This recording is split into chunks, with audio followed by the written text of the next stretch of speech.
قال اللہ تبارک و تعالی فی القرآن المجید والفرقان الحمید وقال الذین کفروا ان ھذا الا افک افتراہ وأعانہ علیہ قوم آخرون فقد جاءوا ظلما وزورا۔ سورۃ فرقان کی آیت نمبر 4 ہے، جس میں اور اس کے ساتھ چند آیات بینات میں اللہ پاک نے نبی کریم علیہ السلام پر کیے گئے کچھ اعتراضات کے جوابات ارشاد فرمائے ہیں اور ان کافروں کا رد فرمایا ہے۔ وقال الذین کفروا، اللہ نے فرمایا کہ کافروں نے کہا ان ھذا الا افک افتراہ، یہ قرآن پاک تو صرف جھوٹ ہے جو کہ مسلمانوں کے نبی نے خود بخود گھڑ لیا ہے۔ یہ تھا کافروں کا اعتراض قرآن مجید فرقان حمید پر کہ یہ جو صبح و شام چند آیات بینات سناتے ہیں، یہ تو اپنے پاس سے گھڑ کے ہمیں سناتے ہیں۔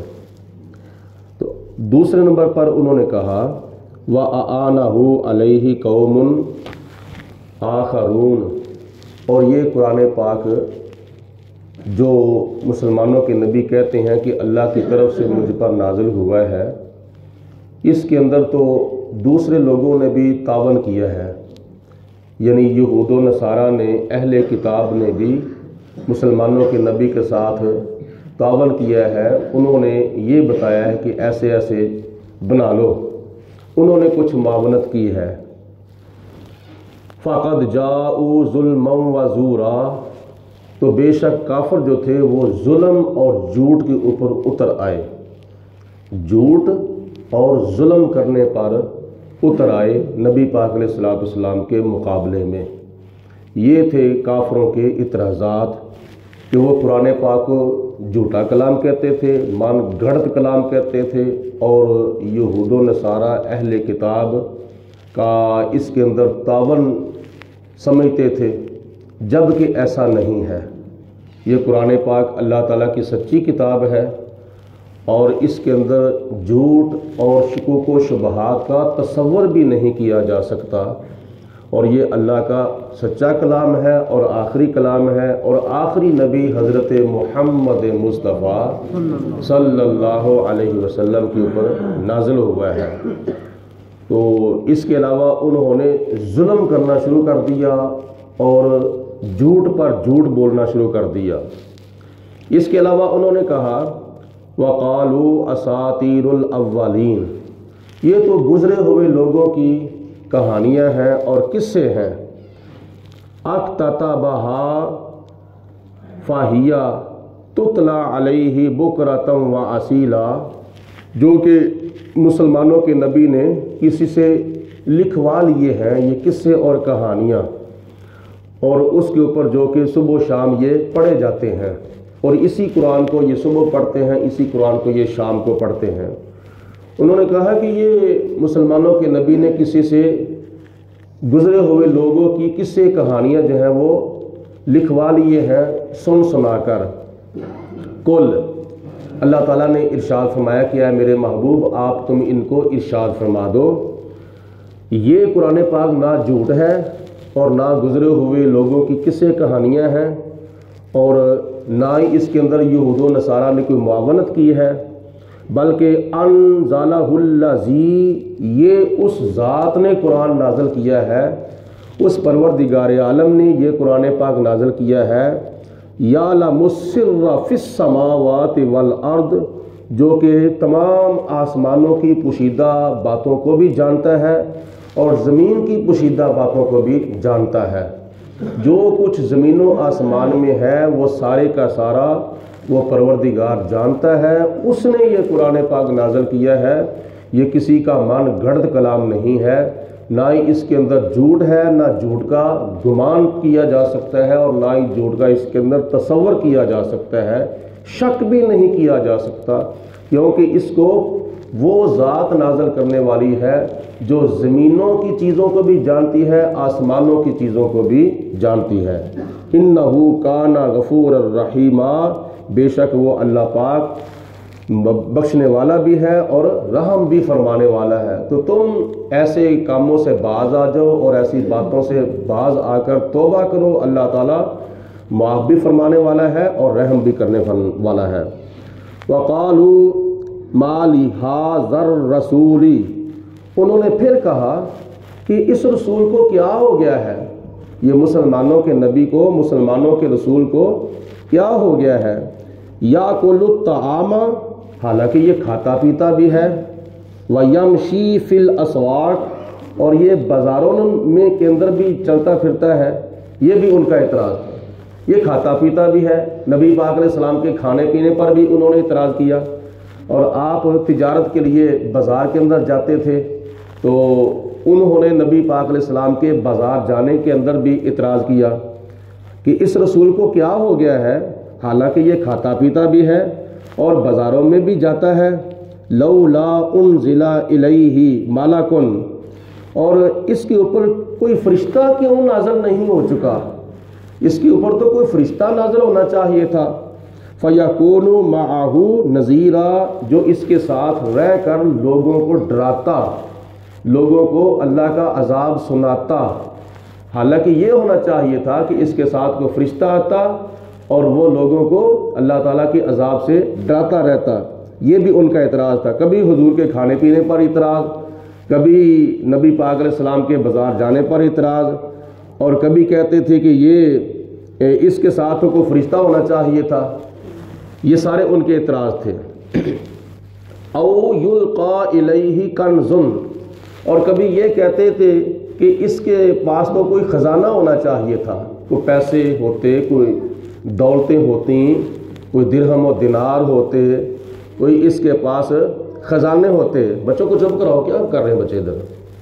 او تکون لہ جنت، یا اس کے ساتھ کوئی باغ ہوتا، پھل فروٹ کا کوئی اس کے ساتھ کوئی باغ ہوتا، یا کلو منہا، جو اس کے اندر سے کھاتا پیتا۔ یعنی کبھی کہتے کہ اس کے پاس کوئی خزانہ نہیں، خزانہ ہونا چاہیے تھا، کبھی کہتے کہ اس کے پاس کوئی باغ ہونا چاہیے تھا جو اس میں سے کھاتا پیتا رہتا۔ یہ تھے ان کے مزید اعتراضات۔ وقال الظالمون، اور ظالموں نے یہ کہنا شروع کر دیا آپس میں ایک دوسرے کو، ان تتبعون الا رجلا مسحورا، تم تو اس مرد کی پیروی کرتے ہو کہ جس کے اوپر جادو کیا ہوا ہے۔ کبھی آپس میں ایک دوسرے کو متنبع کرتے کہ اس کی پیروی نہ کرنا، وہ تو جادو کیا ہوا ہے۔ کبھی مسلمانوں کو تانا دیتے کہ اے مسلمانوں، تم تو اس کی پیروی کرتے ہو جس کے اوپر جادو ہوا ہے۔ نبی پاک علیہ الصلوۃ والسلام کے اوپر جو جادو ہے، اس کے بارے میں بھی کچھ علماء کے مختلف اقوال ہیں۔ کچھ مفسرین لکھتے ہیں کہ حضور علیہ السلام پر جادو ہوا، اور کچھ کہتے ہیں کہ نبی پاک علیہ السلام پر جادو نہیں ہوا۔ جو قرآن پاک کی جو آخری 2 صورتیں ہیں وہ اسی لیے اللہ پاک نے نازل فرمائی ہیں کہ اگر کسی کے اوپر جادو ہو جائے تو قرآن پاک کی دونوں آخری صورتوں کو، قل اعوذ برب الفلق اور قل اعوذ برب الناس، ان کو کثرت کے ساتھ تلاوت کرے گا تو کسی جادوگر نے اگر جادو کیا ہے تو اس کا جادو جو ہے وہ زائل ہو جائے گا۔ انظر، اے میرے حبیب علیہ السلام دیکھو، کیفا ضربوا لک الامثال، کہ ان کافروں نے آپ کے لیے کیسی کیسی مثالیں جو ہے وہ گھڑ رکھی ہیں، کیسی کیسی عجیب مثالیں دے دے کر اعتراضات کرتے ہیں۔ فضلوا، تو وہ ان مثالوں کی وجہ سے گمراہ ہو چکے ہیں، آپ کے اوپر اعتراضات کرنے کی وجہ سے ایسے گمراہ ہو چکے ہیں۔ فلا یستطیعون سبیلا، کہ وہ کبھی بھی سیدھی راستے کی طرف، سیدھی راہ کی طرف نہیں آنے والے، وہ اب سیدھے راستے کی طرف آ سکتے ہی نہیں ہیں، کیونکہ ایسی ایسی عجیب و غریب مثالیں بنا کر انہوں نے آپ کے اوپر اعتراضات کیے ہیں۔ تو یہ کافروں نے نبی پاک علیہ الصلوۃ والسلام کی بے ادبی کی، گستاخی کی، بے حرمتی کی، تو اللہ پاک نے ان کو سیدھا راستہ دکھانا ہی گوارا نہ فرمایا اور ان کو ہدایت کی توفیق ہی نہ دی۔ اللہ پاک ہم سب کو نبی پاک علیہ السلام کے ساتھ سچی محبت رکھنے کی توفیق عطا فرمائے اور حضور علیہ السلام کا احترام اور ادب کما حقہ کرنے کی توفیق عطا فرمائے۔ وآخر الدعوانا ان الحمد للہ رب العالمین۔ الصلاۃ والسلام علیک یا سیدی یا رسول اللہ وعلی آلک وصحبہ یا سیدی یا حبیب اللہ۔ الصلاۃ والسلام علیک یا رحمۃ للعالمین وعلی آلک وصحبہ یا خاتم النبیین۔ اللہم صل علی سیدنا و مولانا محمد معدن الجود والکرم وآلہ وصحبہ وبارک وسلم۔ ربنا ظلمنا انفسنا وإن لم تغفر لنا وترحمنا لنكونن من الخاسرین۔ وأفوض امری الی اللہ ان اللہ بصیر بالعباد۔ الہی بحق کے بنی فاطمہ کے برکول ایما کنی خاتمہ، اگر دعوت امرد کن ور قبول منو دست دامان آل رسول۔ اے اللہ پاک ہمارے اٹھے ہوئے ہاتھ پھیلائی ہوئی جولیاں اپنے پیارے حبیب علیہ السلام کے توسل سے قبول و منظور فرما اور اپنے فضل و کرم سے ہماری جولیاں بھرپور فرما۔ الہ العالمین ہمیں شیطان کے شر سے بچا، ہمیں اپنی ظاہری باطنی اصلاح کرنے کی توفیق عطا فرما، نبی پاک علیہ السلام کے ساتھ کامل محبت رکھنے کی توفیق عطا فرما، حضور علیہ السلام کی اداؤں کو ادا کرنے کی توفیق عطا فرما، 5 وقت کی نماز با جماعت پابندی سے ادا کرنے کی توفیق عطا فرما، سستی کوتاہی لاپرواہی اور غیر ذمہ داری سے محفوظ فرما۔ الہ العالمین ہمیں قبر و حشر کے امتحانات کی زیادہ سے زیادہ تیاری کرنے کی توفیق عطا فرما، غافلوں کو غفلت سے بچا، سب کو آخرت کا، قبر کا، حشر کا، حساب و کتاب کا زیادہ سے زیادہ فکر عطا فرما۔ ربنا تقبل منا انک انت السمیع العلیم، ربنا وجعلنا مسلمین لک ومن ذریتنا امة مسلمة لک وارنا مناسکنا وتب علینا انک انت التواب الرحیم۔